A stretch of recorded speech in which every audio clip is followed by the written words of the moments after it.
안녕하세요. 오늘은 아주 안타까운 사연 하나를 소개하려고 합니다. 제보자님께 일어났던 너무너무 허망한 이야기. 그리고 용기 내어 제보해주신 제보자님께 진심으로 감사드리며 꼭 밝은 내일을 기원합니다. 안녕하세요. 저는 부산에 살고 있는 30대의 여성입니다. 저는 3년 전 결혼을 했고 제 남편과 오손도손 그리고 알콩달콩 잘 지내고 있었어요. 하지만 1년 전 제 남편은 불의의 교통사고를 당해 세상을 떠나게 되었습니다. 당시 저는 너무너무 슬펐어요. 저와 남편은 정말 너무너무 사랑하고 있었습니다. 남편은 저뿐만 아니라 부모님께도 정말 효심 가득한 그런 남자였어요. 저 또한 그런 남편을 보면서 3년간 시부모님께 정말 잘해드리려고 노력을 했죠. 시부모님 역시 저희를 무척이나 아껴주셨고 그러다 보니 남들이 말하는 시집살이를 한다는 생각은 해본 적은 전혀 없습니다. 아무튼 남편은 그렇게 떠났죠. 저희는 부모님은 남편도 없는데 이제 그만 시댁에서 나오라고 합니다. 하지만 저는 그런 부모님께 아니다, 남편이 못한 효도 내가 남아서 마저 하겠다 하면서 시댁에 남았어요. 시부모님 역시 이제 그만 가라, 자기 아들은 다 있고 새 사람 만나서 새 출발했으면 좋겠다 하시지만 저는 아직까지는 그럴 마음이 전혀 없습니다. 그렇게 시댁에서 남편 없이 6개월을 더 살게 되었어요. 하지만 지금은 조금 고민이 됩니다. 아니, 무조건 나가야겠다라는 생각을 가졌어요. 아주버님 때문인데요. 저희 아주버님은 제 남편과는 다르게 소위 말하는 양아치의 기질이 다분합니다. 그러다 보니 부모님 말씀 전혀 들을 리가 없고 현재 30대 후반이지만 아직까지 결혼하지 못했어요. 회사 역시 진드난이 다니지 못하고 여러 번 갈아치우는 듯합니다. 아무튼 저는 죽은 제 남편을 대신해서 시부모님뿐만 아니라 아주버님까지도 마치 제가 동생이 된 듯 챙겨드리고 있어요.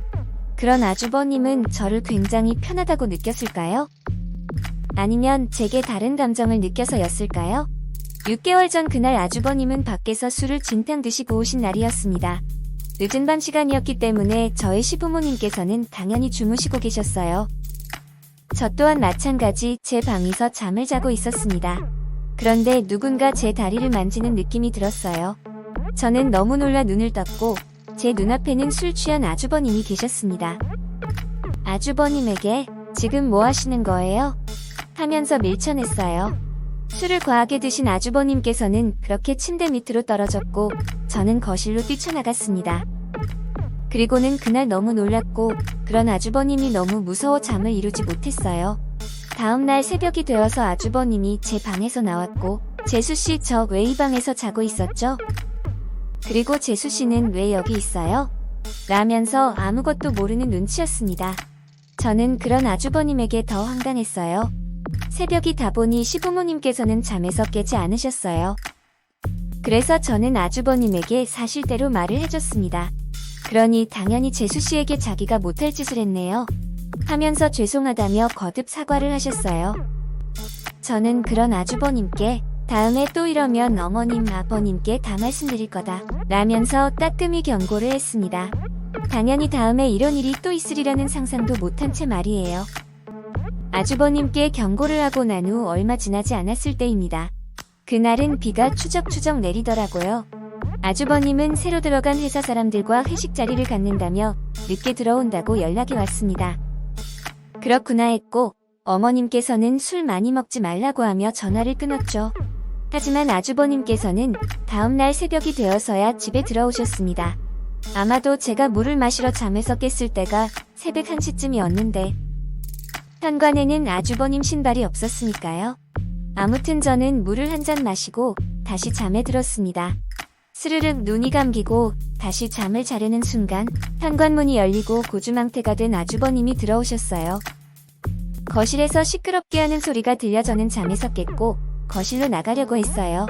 그런데 문을 여니 아주버님이 제 방문 앞에서 주저앉아 주무시고 계신 겁니다. 저는 아주버님을 깨웠고 여기서 주무시면 안 된다고 방에 들어가서 주무시라고 했어요. 그러자 아주버님은 아무 말 하지 않고 일어섰습니다. 방으로 가는 줄 알았죠. 그런데 그 방이 아닌 제 방으로 들어갔고 저를 끌고 들어가더라군요. 그리고는 자신의 옷을 주섬주섬 벗으려고 했습니다. 저는 그런 아주버님께 지금 뭐하는 짓이에요? 하면서 큰 소리로 말했어요. 정말 그날 뭔 일이 있겠구나 싶어서 시부모님께서 일어나셔서 제 방으로 왔으면 좋겠다 싶은 마음에 말이죠. 하지만 시부모님께서는 일어나지 않으셨습니다. 그러나 효과는 있었나 봐요. 아주버님께서 너무 놀라서 정신을 차렸고 제게 미안하다며 거듭 사과를 하십니다. 저는 그런 아주버님이 너무 무서워 자리에 주저앉아는 물을 흘렸어요. 아주버님은 그런 저를 보며 어쩔 줄 몰라 하면서 계속해서 사과를 하면서 저를 달래주었어요. 술만 마시면 저를 범하려 하는 아주버님 때문에 너무 스트레스를 받았습니다. 그리고 이제는 너무 무섭더라고요. 하지만 시부모님을 보게 되면 남편 얼굴이 자꾸만 떠올라 어쩔 줄 모르겠습니다.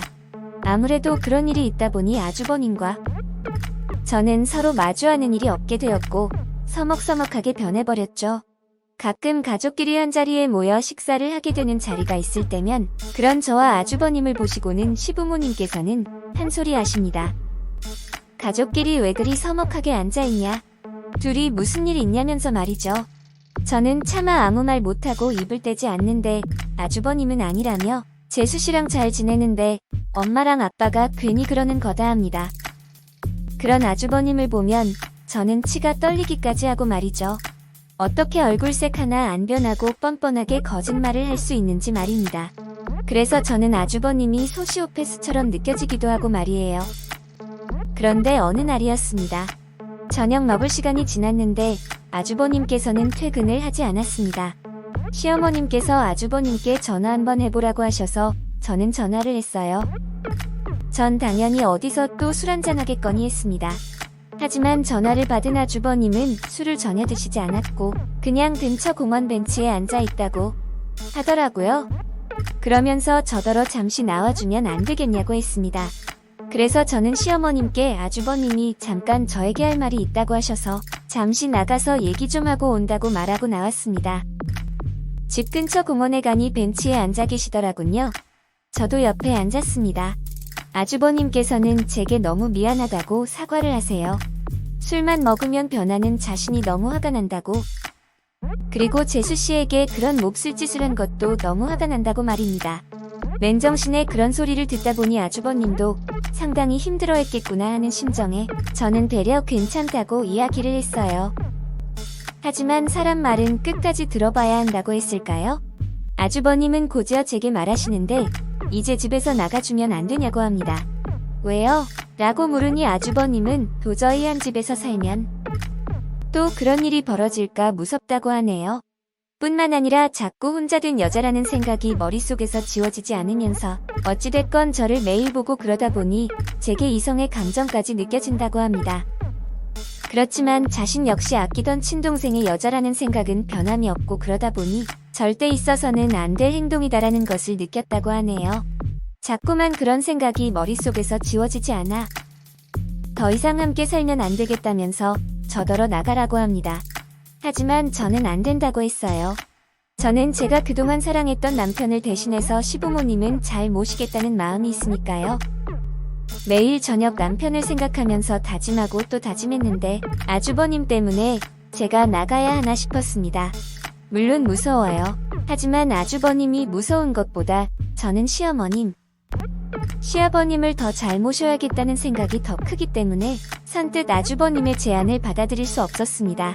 그런데 아주버님이 시부모님께 무슨 이야기를 어떤 식으로 말씀드렸는지 모르겠지만요. 요즘 따라 시어머니께서 이제 됐다. 꽃 같은 내 인생 이제 날개를 펴야 되지 않겠니? 라는 말씀을 하시며 본가로 돌아가라고 합니다. 저는 도저히 어떻게 해야 하는지 모르겠어요. 더군다나 아주버님은 그 이후로도 술을 드시고 매일 반복되는 일상 때문에 지쳐가는데 시부모님과 아주버님의 말씀대로 저는 이제 새로운 인생을 살아가야 할까요? 하지만 전혀 생각을 해보지 않았기 때문에 너무 힘이 듭니다. 여러 생각 때문에 하루하루 정말 지쳐가고 있는 것 같아요. 혹여나 이런 제게 진심 어린 조언을 해주셨으면 좋겠어서 글 한번 남겨봅니다. 네, 준비한 사연 모두 읽어보았습니다. 정말 한마디 한마디 읽으면서 가슴이 미어지네요. 제 생각에는 시부모님 말씀대로 이제는 사연 제보자님께서 새로운 삶을 살아봤으면 좋겠습니다. 아직 30대의 여자라면 꽃다운 나이라 생각되고 지금까지 해왔던 지극 정성이었던 모습을 떠올려 본다면 사연 제보자님께서는 충분히 새로운 삶을 살 수 있는 자격이 충분히 되는 것 같아요. 여기까지가 제 생각이었는데 제보자님께서 어떤 삶을 선택할 것인지는 온전히 본인 몫인 것 같습니다.